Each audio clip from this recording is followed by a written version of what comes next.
അങ്ങനെ കാത്തിരുന്ന് ഈദ് ഹോളിഡേയ്സ് എത്തി. നമ്മൾ ഫ്രണ്ട്സ് എല്ലാവരും കൂടെ പെട്ടിയൊക്കെ പാക്ക് ചെയ്ത് നേരെ വഫ്രയ്ക്ക് വിട്ടു.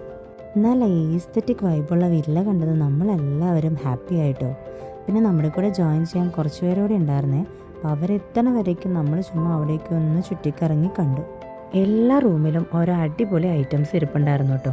ഇതുപോലൊന്നും അല്ല, ഇത് തന്നെ അടിച്ചു മാറ്റി വീട്ടിൽ കൊണ്ടുപോയാലോന്ന് വരെ നമ്മൾ ആലോചിച്ചു കേട്ടോ. പിന്നെ ഓടി നടന്ന് കളിക്കാൻ ഒരുപാട് ഏരിയ ഉള്ളത് കൊണ്ട് പിള്ളേരും ഹാപ്പി.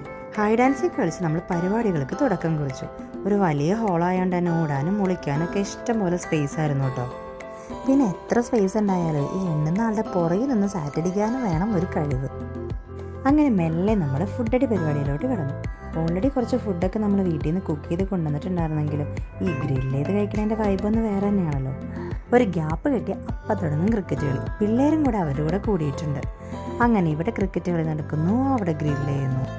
റെഡി പരിപാടിയൊക്കെ കഴിഞ്ഞിട്ട് നമ്മൾ പിന്നെ കുറച്ച് നേരം ക്യാരംസും ചെസ്സ്, സ്നേക്ക് അലാഡ് അങ്ങനെ കുറച്ച് ഗെയിംസൊക്കെ സെറ്റ് ചെയ്തിട്ടുണ്ടായിരുന്നു. അതൊക്കെ ഇരുന്ന് കളിച്ചു. പിന്നെ ഗെറ്റ് ടുഗദർ ഏതായാലും ദംഷറാഡ്സ് അത് നമുക്ക് നിർബന്ധമാണ്. ഇപ്രാവശ്യം എങ്ങനെയെങ്കിലും ജയിക്കണം എന്ന് പറഞ്ഞാൽ ഞങ്ങൾ ലേഡീസ് കുറച്ച് പേരൊക്കെ ഗൂഗിളിൽ നോക്കി പഠിച്ചു വെച്ചു. പക്ഷെ അതൊന്നും ഏറ്റില്ല കേട്ടോ.